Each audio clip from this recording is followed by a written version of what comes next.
Bonjour mes amis, hi guys, on my way to work. Yes, I don't always work from home like most people who are able to in Hong Kong. As much as I can, I go to the office, and on my wrist I have again probably my most comfortable watch. I love wearing this at home, outside, and at night as well, on this fabric strap, single pass NATO type of strap, not really a NATO. It's the Tudor Black Bay Ceramic Master Chronometer, and as we are awaiting very soon new releases from Tudor and Rolex, and I think we're all more excited about Tudor than about Rolex.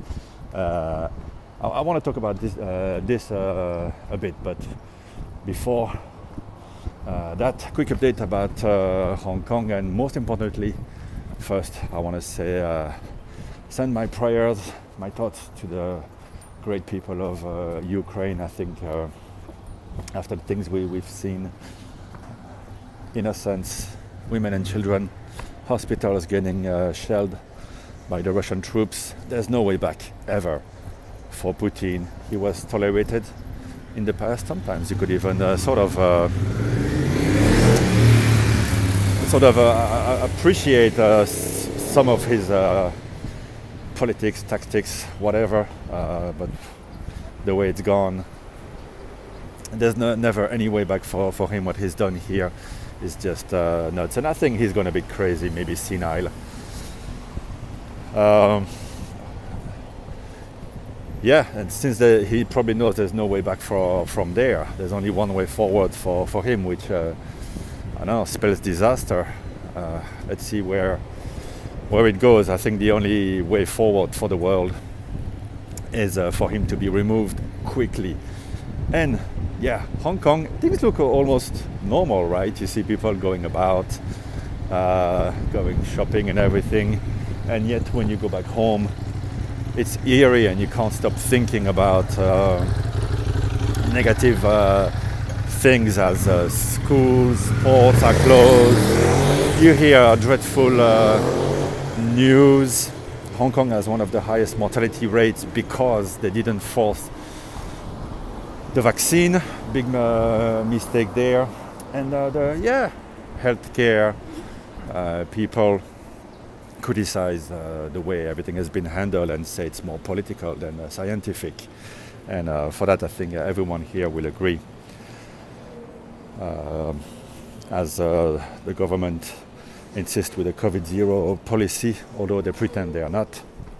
They are building huge isolation camps, which are dreaded by the whole population, and one of the reasons why many families have fled the city. But for now, we're here, and still try to see the positive things about the day, and that includes watches, of course.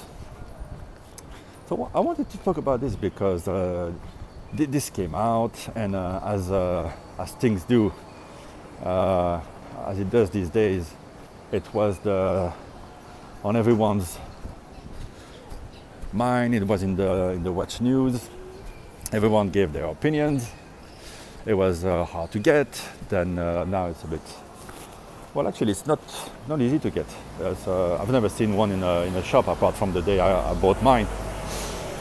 When it came out, I didn't think I would like it, but I was invited to come and see it, and with my friend Simon, we went there, and I was just enthralled with the beauty of it. It's the way they've kept everything black and chose the hue of the hands and indices for the loom.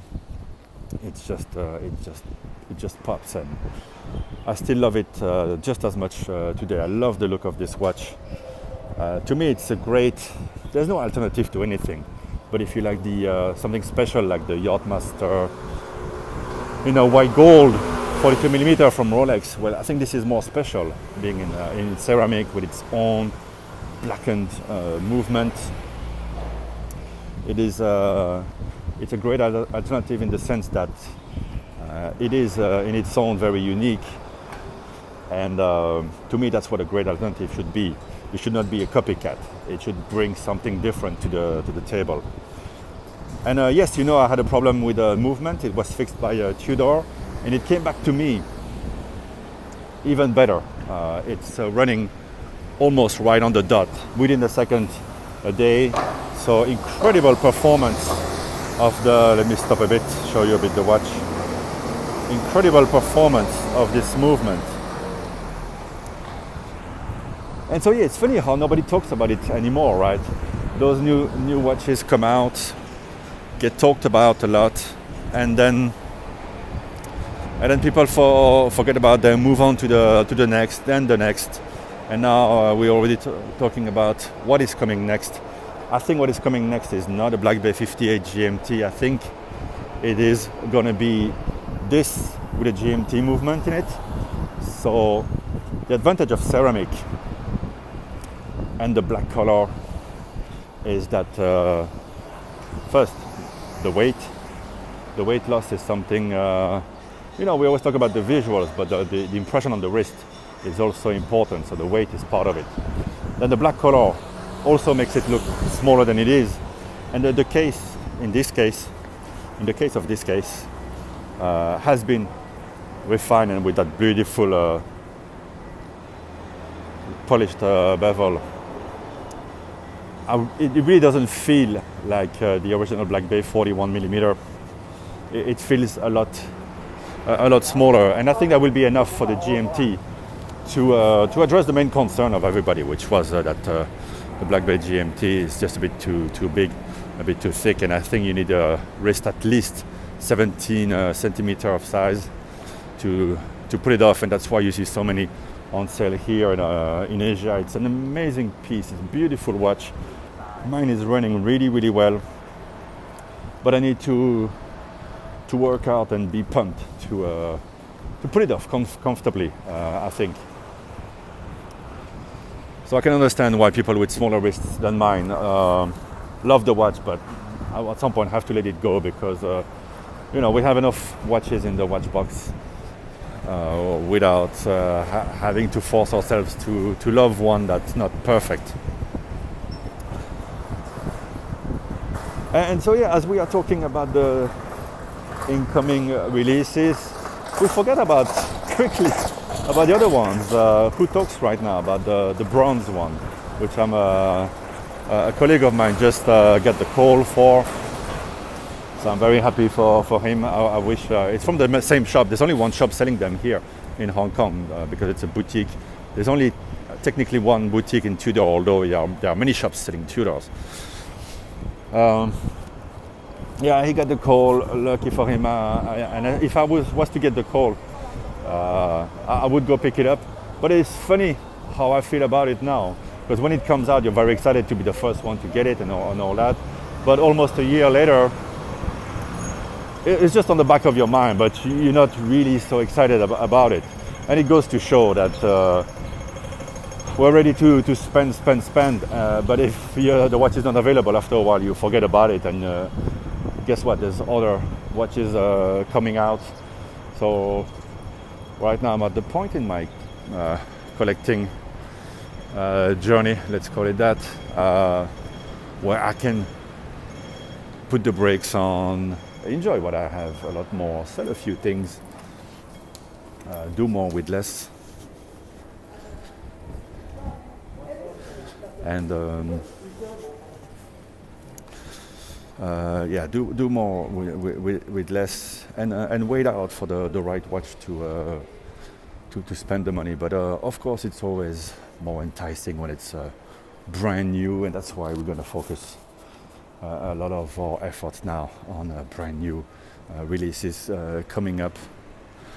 But as people focus on that, maybe it's a good time for you to look at the releases of last year, and maybe it's a good time to pick them up, as the prices will have softened. It's pretty easy now to pick up the bronze, actually, the Black Bay 58 bronze, even at a discount, I think, from retail. The ceramic is a bit everywhere as well. The 925, the silver 925, that one trades at a steep discount, actually. I've seen it in the many dealers' windows not even from individuals, the dealers, discounting it. So it shows a bit how it goes. I think we have to be a bit more patient when something new comes out, and not forget the cool stuff from before. Anyway, I'm at the office. Wishing you a good day. I'll speak to you soon. Bye bye.